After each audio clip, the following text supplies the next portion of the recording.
한 주간 평안하셨습니까? 지난 한 주간 어떻게 지내셨습니까? 어느 길을 걷고 또 어떤 일들을 하셨습니까? 요즘은 사람들이 인생살이를 비유할 때 길을 걷는 것에 비유하는 것 같습니다. 길을 걸으면서 다양한 사람들을 만나고 또 헤어지기도 하고 또 주변에 펼쳐지는 수많은 일들, 웃을 때도 있고 눈물을 흘릴 때도 있고 다양하게 여러 가지 일들을 걸어가면서 만나기 때문에 아마 인생은 이처럼 길을 걸어가면서 한 곳에 머물러 있지 아니하고 하나님이 부르신 그 목적지를 향하여서 계속 걸어가는 것이기에 인생을 걸어가는 길에 비유하는 것 같습니다. 저도 가끔 말씀을 묵상하고 좀 더 생각을 정리하기 위해서 묵상하는 시간을 가질 때 그때 즐겨 사용하는 방법 가운데 하나가 길을 걷는 것입니다.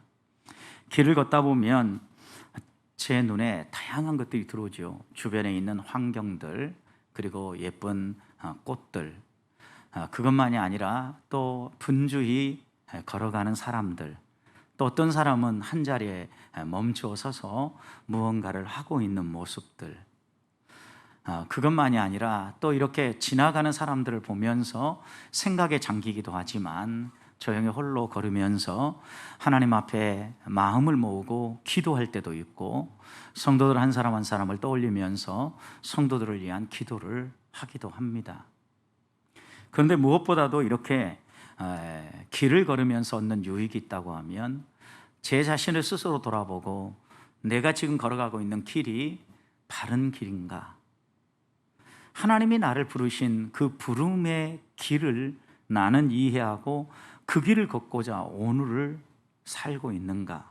스스로 이렇게 물어봅니다.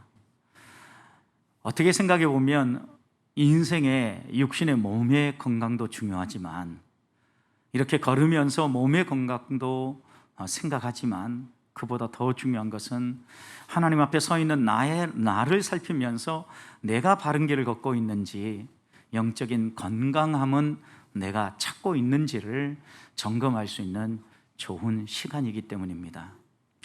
그래서인지 요즘 지자체에서도 여러 가지 길들을 만들어 놓지 않습니까?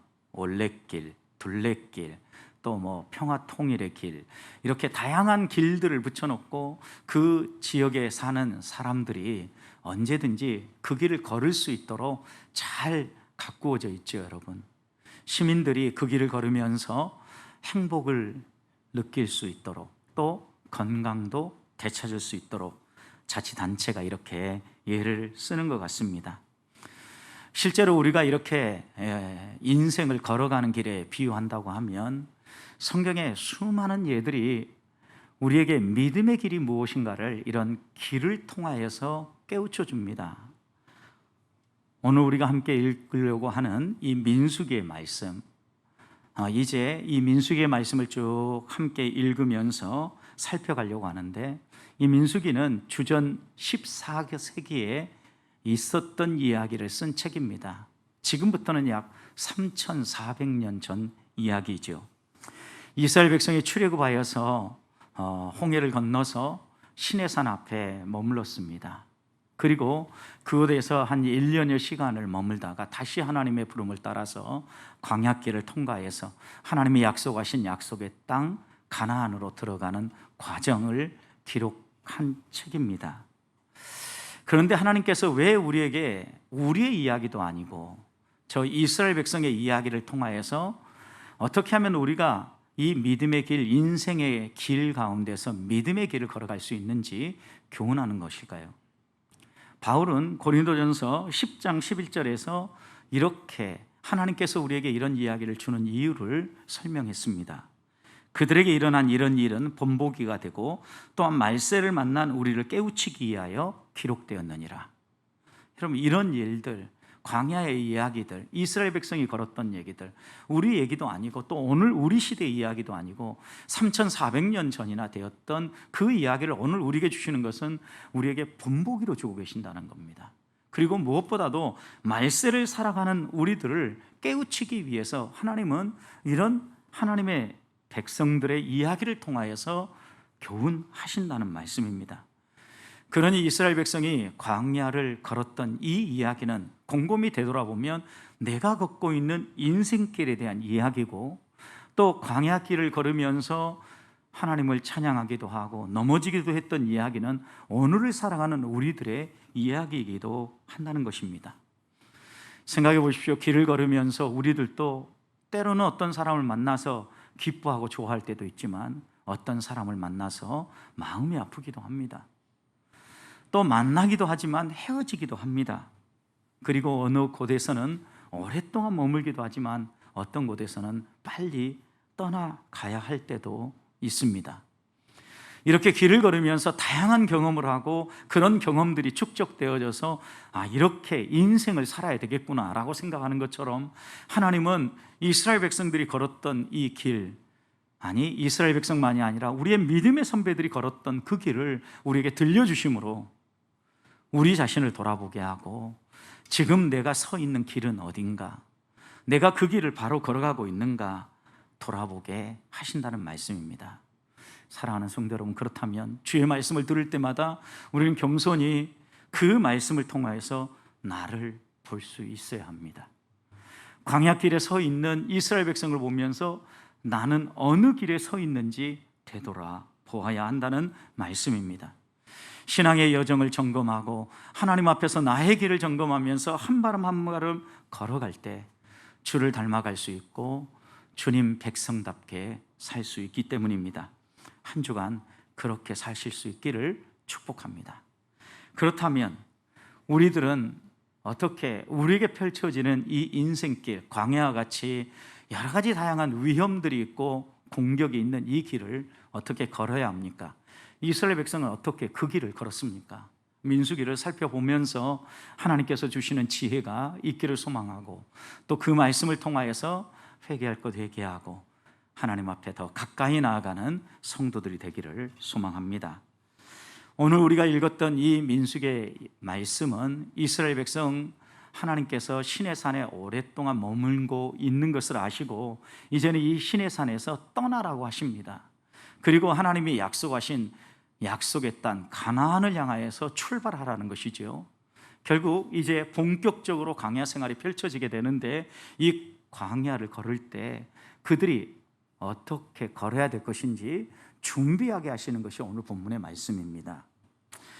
오늘 1절 말씀을 보시면 하나님은 먼저 이스라엘 백성을 찾아오시지요. 그런데 그때가 언제입니까? 이스라엘 자손이 애굽 땅에서 나온 후 둘째 해 둘째 달 첫째 날에, 이렇게 얘기했습니다. 여러분, 둘째 해 둘째 달 첫째 날이라고 얘기했죠. 2년 2월 1일. 이스라엘 백성은 두 개의 달력을 사용합니다. 하나는 우리가 알고 있는 이런 태양력과 같은 양력을 사용하고요. 또 하나는요, 종교력을 사용해요. 종교력은 약 6개월 정도 차이가 있어요. 그러니까 한 1월이다 그러면 종교력의 1월이라면 태양력으로는 한 7월 정도 되는 거라고 여러분 생각하시면 이스라엘 백성의 그 연대를 쉽게 우리 이런 달력으로 환산할 수 있습니다. 그런데 이스라엘 백성은요, 종교력을 언제로 치냐면 애굽의 종살이에서 탈출한 때를 1년 1월로 생각을 합니다.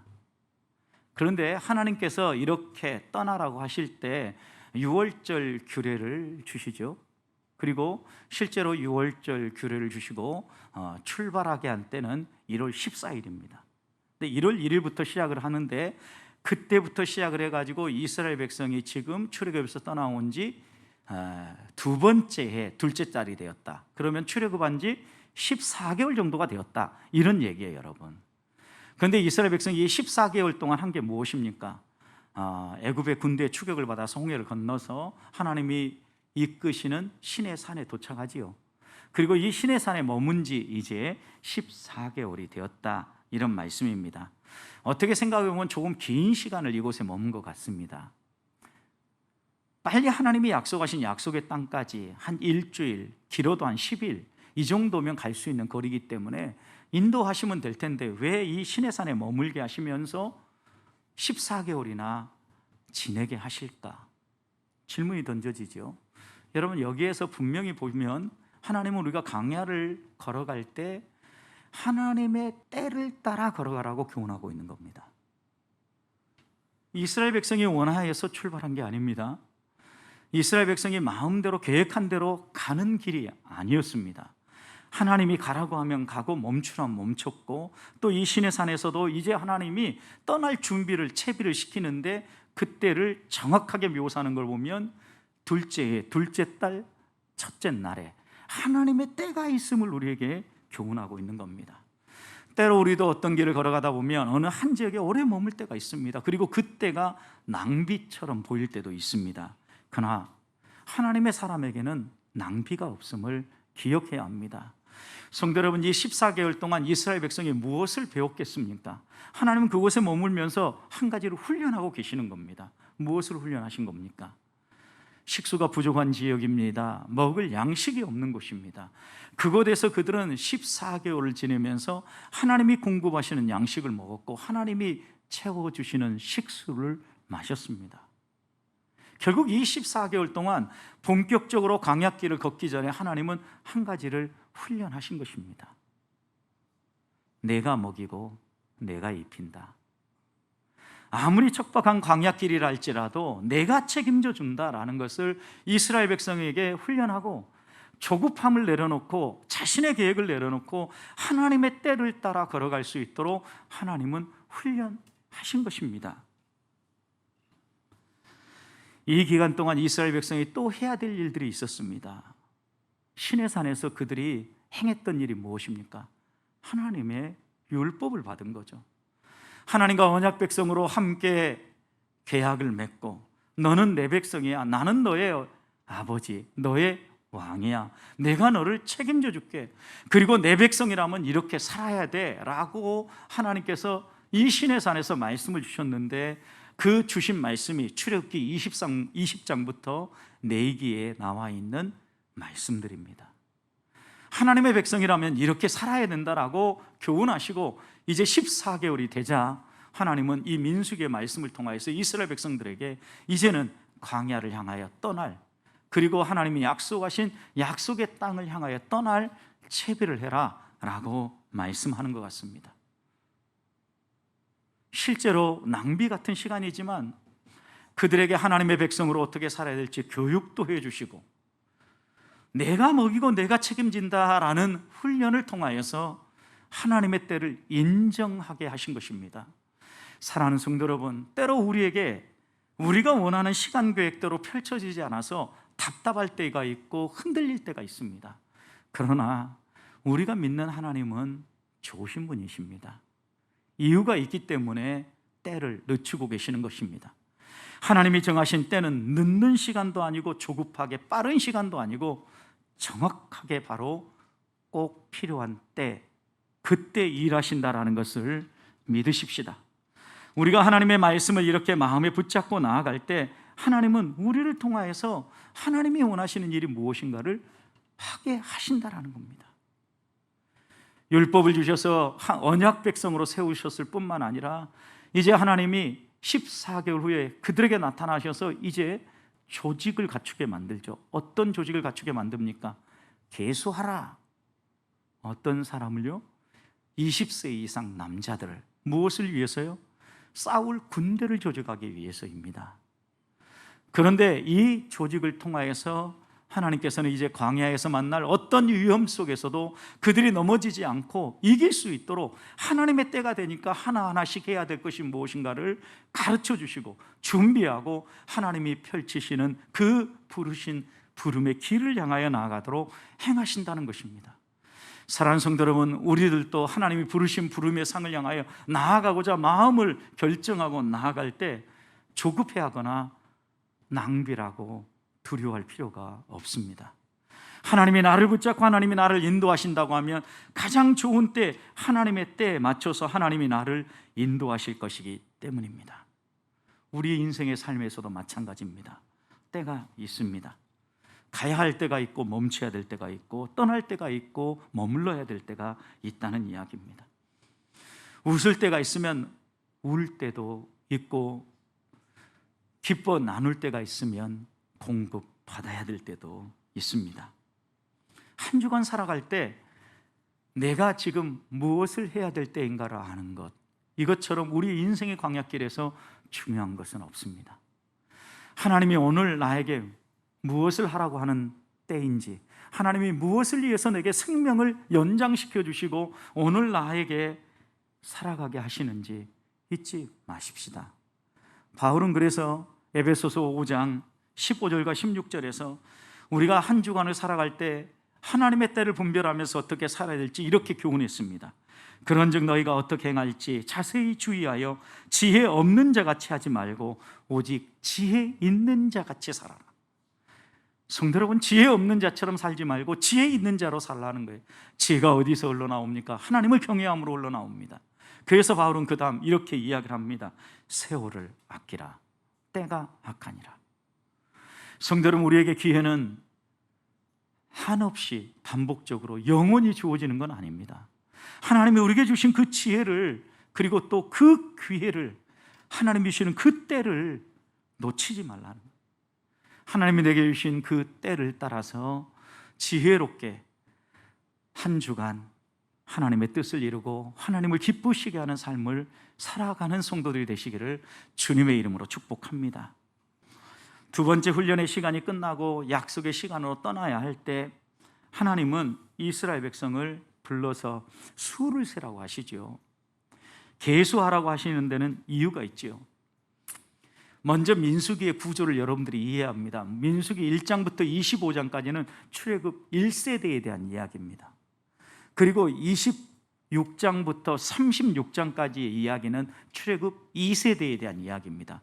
재미있게도 이 민수기는요, 출애굽기 1세대들 수를 세고 출애굽기 2세대들 역시 수를 셉니다. 그래서 수를 세는 일이 이 민수기에 두 번 나타나게 되는데 1장에서 수를 세면서 또 26장에서 세요. 1장에서 수를 세는 사람은 출애굽 1세대를 세고 26장에서 수를 세는 것은 출애굽 2세대를 셉니다. 여러분, 이렇게 생각을 하면 왜 민수기라는 이름이 붙여졌는지 이해가 되시죠? 민수기의 전체 구조가 수를 세는 것과 연관이 있기 때문입니다. 그래서 영어 성경에서는 이 책을 Numbers라고 기록을 하고 우리 성경도 민수기 이렇게 기록을 하고 있는 겁니다.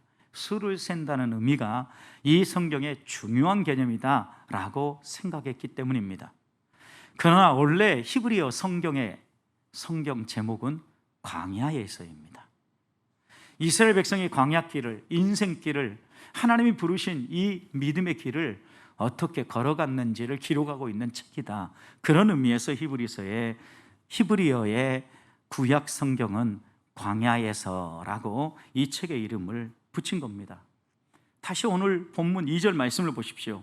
하나님 분명히 14개월 만에 모세에게 나타나서 분명히 말씀하시죠. 너희는 이스라엘 자손의 모든 회중 중 각 남자의 수를 그들의 종족과 조상의 가문에 따라 그 명수대로 계수할지니라. 어떻게 했습니까? 순종했습니다. 1장 46절을 보십시오. 한 장 넘겨서 46절을 보면 계수한 수가 나오죠. 계수된 자의 총계는 얼마라고요? 60만 3,550명이었더라. 60만 3,550명이었다. 적어도 60만 명이었다라는 거죠. 여러분, 60만 명이 20세 이상 남자들의만 수가 60만입니다. 그렇다면 아마도 적어도 이 당시에 이 출애굽했던 이스라엘 백성의 수는 최소 200만은 되었을 것이다 라고 얘기를 합니다. 학자들마다 이 수가 얼토당토 않다라고 이야기하는 학자들도 있습니다.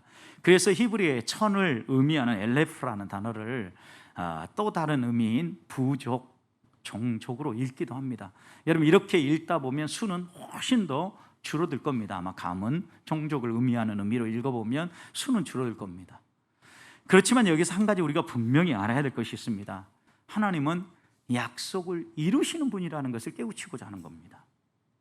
하나님은 아브라함에게 약속을 하셨습니다. 어떤 약속을 하셨습니까? 내가 약속한 땅으로 가라. 그러면 내가 그곳에 너희에게 큰 땅을 주고 하나님이 한량없는 복을 주실 뿐만 아니라 너의 자손을 하늘의 별과 같이 땅의 모래와 같이 주리라 약속을 해주셨습니다. 그런데 하나님이 정작 아브라함에게 주신 자손은 누굽니까? 이삭 한 사람이었습니다. 그런데 하나님은 이 이삭 한 사람을 통하여서 야곱이 태어나게 하시고 야곱에게서 12지파가 태어나게 합니다. 그리고 이 12지파 가운데 요셉은 먼저 애굽에 내려가게 하시고 하나님께서 기근을 통하여서 이스라엘 백성을 애굽으로 이주시키시는데 한 가지 목적입니다. 이스라엘 백성을 큰 민족으로 세우시기 위해서입니다. 몇 명이 이주합니까? 70여 명이었다라고 얘기합니다. 그런데 여러분, 출애굽기가 시작되어지는 부분 보십시오. 요셉을 알지 못하는 왕이 등장했을 때 이들은 이스라엘 백성을 걱정하기 시작합니다. 왜냐? 큰 수를 이루고 있었기 때문입니다. 적어도 이 말씀을 통하여 하나님이 한결같이 우리에게 보여주시는 교훈의 말씀은요, 그게 200만이었던 아니면 그보다 더 적은 수였던 하나님은 약속을 이루시는 분이라는 것을 분명히 우리에게 교훈하고 있는 겁니다.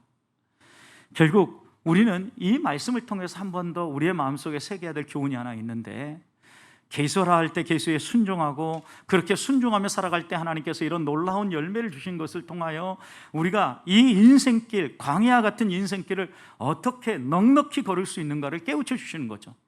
아무리 척박하고 위험한 요소가 많고 우리를 공격하는 사람이 많고 앞이 캄캄하다 할지라도 주의 말씀 붙잡고 그 말씀에 순종하며, 지금 하나밖에 아니고 지금은 12밖에 되지 않아도, 그것이 70밖에 되지 않아도 때가 되면 하나님의 때 수를 셀 수 없을 정도로 많은 수로 하나님이 변화시켜 가시리라. 우리에게 좋은 것 주시겠다고 약속하신 그 약속의 말씀대로 내가 이루리라 분명히 말씀하시는 겁니다. 사랑하는 성도 여러분, 우리는 말씀을 듣고 하나님이 부르시는 부름을 따라서 이 세상을 향하여 나아갑니다. 그럴 때마다 들은 말씀과 펼쳐지는 이 세상의 환경이 너무도 달라서 걱정하고 두려워할 때가 있습니다. 그러나 잊지 마십시다. 하나님은 이런 환경을 보고 계시는 분이십니다. 그리고 우리에게 주신 약속을 이루어 주시는 하나님입니다. 이제 우리들에게도 또 다른 인구조사가 기다리고 있습니다. 어떤 인구조사입니까? 하나님 나라에서의 인구조사입니다. 요한계시록에 보면 하나님께서는 제2의 출애굽을, 영적인 출애굽을 이루어내는 예수 그리스도를 통하여서 수가 계수될 것을 이야기합니다. 계시록 7장 4절입니다. 내가 인침받은 자의 수를 들으니 이스라엘 자손의 각 지파 중에서 인침받은 자들이 14만 4천이다. 여러분, 이 숫자를 놓고 이단들은 정말 구원받는 사람들이 14만 4천이다. 그래서 구원받을 사람들도 12지파 이름을 붙여가지고 어느 지파 웃지 못할 해프닝을 일으키고 있습니다. 성경을 조금만 더 꼼꼼히 읽어도 이 14만 4천이 무슨 의미인가 바로 이어서 나옵니다. 계시록 7장 9절입니다. 이어지는 말씀이 이렇게 얘기합니다. 이 일 후엔 내가 보니 각 나라와 족속과 백성과 방언에서 아무도 능히 셀 수 없는 큰 무리가 나와서 흰 옷을 입고 손에 종려가리를 들고 보좌 앞과 어린 양 앞에 서서 큰 소리로 외쳐 이르되 구원하심이 보좌에 앉으신 우리 하나님과 어린 양께 있도다. 찬양하는 찬양의 소리가 흘러나옵니다. 여러분, 14만 4천이라고 얘기하는 이 수가 문자적인 14만 4천이 아님을 9절에서 분명히 얘기하죠. 아무도 능히 셀 수 없는 큰 무리가 나온다 그랬어요. 상징적이라는 거죠, 여러분. 하나님께서 우리를 통하여서 또다시 저 하나님 나라에서 인침받은 자의 수를 준비하고 계수하고 있다는 것을 기억해야 합니다. 우리가 이런 인침받은 자의 수를 셀 그 날이 기다리고 있음을 생각하면서 광야 같은 인생길을 걸어갈 때 이 광야길에서 넉넉하게 승리할 수 있는 비결이 무엇입니까? 계수하라면 계수하고, 출발하라면 출발하고, 멈춰서라면 멈춰서고, 또 나누라고 하면 나누고, 기도하라면 기도하고, 말씀을 읽으라면 읽는 이런 순종이 필요하다는 겁니다. 생각해 보십시오. 우리가 걸어가는 길, 한 번도 가보지 않은 길, 여러분 어떻게 걸어갑니까? 누군가가 잘 설명해 주면 그 길을 따라 걸어갈 수 있습니다. 또 좋은 지도가 있어서 그 지도를 보고 미리 학습을 하고 이렇게 가면 되겠구나 라고 걸어가면 됩니다. 그것도 없다면 내비게이션을 사용해서 위에서 위성이 위치를 가르쳐주고 이끄는 대로 따라가면 되는 겁니다. 여러분, 이렇게 따라갈 때 제일 중요한 원리가 하나 있습니다. 순종입니다. 순종. 위에서 보고 분명히 좋은 길이라고 안내하는데 내 생각에, 내 판단에 이 길이 아닌 것 같다라고 가다 보면 돌아가게 되고 더 많은 시간을 소비하게 되어지고 또 때로는 만나지 않을 일들도 만나면서 걸어가게 되는 겁니다. 그래서 광야의 길에서 하나님의 백성으로서 승리할 수 있는 길은 순종하는 겁니다. 마치 이스라엘 백성이 14개월 동안 머물면서 하나님의 공급하심으로 양식도 먹고 평안하게 잘 지내서 여기서 그냥 하나님이 주시는 은혜 안에서 먹고 살면 되겠다라고 생각할 수도 있었을 텐데, 하나님의 때 하나님께서 이제는 술을 세고 일어서라고 할 때 그들은 술을 세고 일어서지 않았습니까? 우리들도 한 주간을 살아가는 동안 하나님이 무엇을 우리에게 당부하든지 하나님을 신뢰함으로 그 말씀에 순종하며 따라가는 한 주간이 되시기를 주님의 이름으로 축복합니다. 마지막입니다. 하나님께서는 우리가 광야길을 걸어갈 때 이 이스라엘 백성의 계수하는 것을 통하여서 규모 있고 체계적인 삶을 살라고 교훈하는 겁니다. 여러분, 그냥 수를 세지 않았습니다. 2절 보십시오. 회중의 남자 수를 세는데 어떻게 세라고 얘기합니까? 종족별로 세라고 얘기합니다. 조상의 가문을 따라서 세라고 얘기를 합니다. 또 3절 보십시오. 20세 이상을 세는데 그 진영별로 계수하라고 얘기합니다. 4절도 보십시오. 세는 데서 멈추지 말고 각 가문에서 누구를 세우라고요? 우두머리를 세우라고 얘기합니다. 왜 이런 일을 하게 할까요, 여러분? 왜요? 성경에 보면 인구조사가 여러 번 나옵니다. 다윗이 인구를 조사한 것은요, 자신이 무언가를 이루었다는 걸 자랑하기 위해서요. 결국 그것 때문에 이스라엘 백성에게 전염병이 오지 않습니까? 또 신약에 보면요, 예수님이 태어나실 즈음에 로마의 황제였던 아우구스투스는요, 호적하라는 명령을 내리죠. 무엇을 위해서요? 세금이 부족했던 것 같아요. 그래서 세를 징수하기 위해서요, 정확하게 호구 조사를 한 거예요. 여러분, 성경에 보면 이렇게 목적이 있어요. 그러면 이 민수기에서는 무슨 목적으로 20세 이상 남자를 세라겠겠어요? 그것도 지파별로, 가문별로, 진영별로, 또 각각의 가문에 머리를 세우면서요. 한 가지입니다. 광야 길은 위험천만한 길입니다, 여러분. 언제 어디에서 적이 출현할지 모르고 어떠한 모형으로 싸워야 될지 모릅니다. 그래서 체계를 갖추고 조직을 정비하고 군대를 대비하기 위해서입니다. 군대에 있어서 가장 중요한 게 무엇입니까? 저는 조직이라고 생각합니다. 기강이 헤어졌다고 얘기합니다.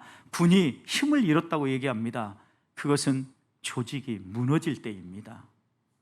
하나님께서 분명히 우리에게 계수하라라고 하는데 그냥 계수하지 아니하고 이렇게 지파별로, 가문별로, 족속별로, 또 진영별로 각각 계수하게 하는 것은 우리가 광야길을 걸어갈 때 좀 규모 있고 체계적이고 조직적으로 이 길을 걸어가야 함을 교훈해 주는 겁니다.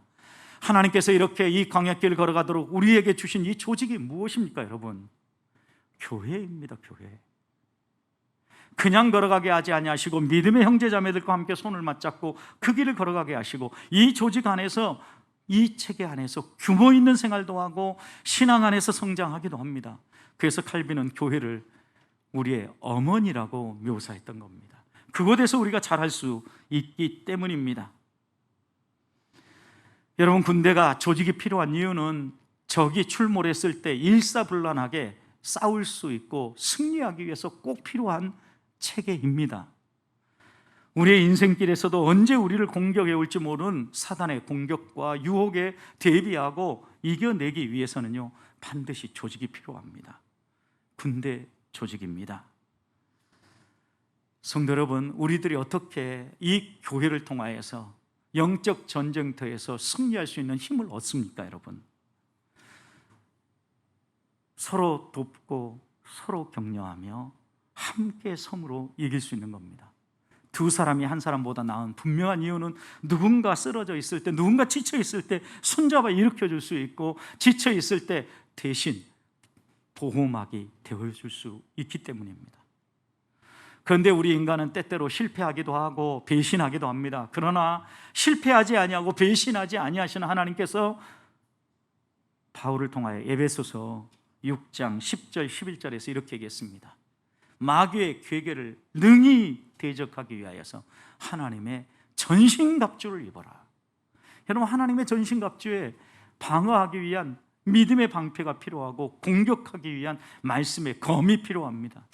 우리가 언제 믿음의 방패를 가질 수 있습니까? 하나님이 누구인가를 알고 하나님에 대한 깨달음이 있으면 있을수록 하나님에 대한 믿음이 생기고, 그 믿음이 어떤 사단의 공격에도 방어할 수 있는 방패가 되어 준다는 이야기입니다.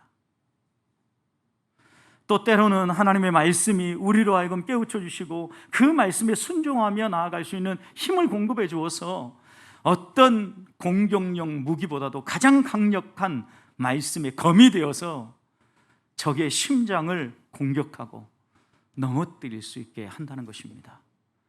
성도의 가장 중요한 체계는요, 하나님의 말씀과 기도, 또 교회 안에서 더불어 함께 신앙생활하는 신앙의 이 체계를 통하여 세워진다는 것을 잊지 마십시다. 그러면서 하나님 앞에서 우리가 또 하나 새겨야 될 조직이 있는데, 오늘 우리가 읽지는 않았지만 3장에 가서 보면 하나님께서 이렇게 군대를 조직하게 하신 것과 동시에 제사장 가문을 계수하게 하십니다.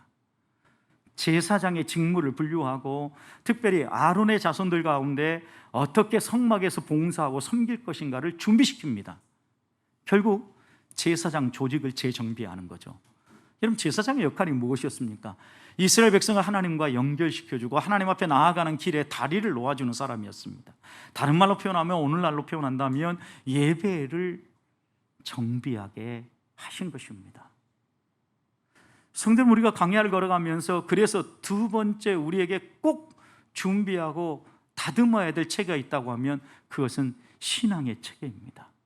예배입니다. 하나님 앞에 나올 때 예배를 방해하는 수많은 일들이 있습니다. 우리를 하나님 앞에 나아가지 못하도록 방해하는 사단의 공격들이 있습니다. 그러나 하나님은 이 제사장을 통해서 이 모든 방해들을 제거하고 정결하게 준비해서 하나님과의 친밀한 교제를 통하여 이스라엘 백성이 광야에서 넘어지지 않고, 설령 실패하고 넘어졌다 할지라도 그 넘어짐에서 당당히 일어나 걸어갈 수 있도록 했던 것입니다. 성도 여러분, 우리들도 이 광야 같은 험한 길에서 얼마든지 넘어질 수 있습니다. 실패할 수 있습니다. 그래서 하나님이 우리에게 예배를 허락하셨음을, 하나님 앞에 나아갈 수 있는 새로운 살 길을 열어주셨음을 잊지 마십시다. 그래서 우리가 넘어지고 광야에서 힘들 때마다 꼭 점검해야 될 것이 있다면 예배입니다. 나는 하나님을 바라보고 있는가? 하나님 앞에 가까이 나아가고 있는가? 예수 그리스도께서 십자가에서 화목 제물로 자신의 모든 것을 내어주신 이유가 무엇인가? 하나님과 우리 사이를 화목하게 하고 그 화목이 세상 사람들에게 전달되어져서 하나님 백성답게 이 땅을 당당하게 살아갈 수 있도록 길을 열어주신 것 아니겠습니까? 우리 주님은 우리에게 분명히 약속했습니다. 나는 포도나무다, 너희는 가지다. 너희가 내 안에 있고 내가 너희 안에 있으면 열매를 많이 맺게 되어 있다. 사랑하는 성도 여러분, 우리가 하나님 앞에 붙어 있고 하나님의 말씀 앞에 서 있고 예배를 통하여서 하나님과 친밀한 관계가 유지만 된다면, 아무리 우리가 걸어가는 이 길이 척박하고 험난한 길이랄지라도 이길 만한 길이고, 그 길에 풍성한 믿음의 열매가 맺힌다는 것을 신뢰하십시다.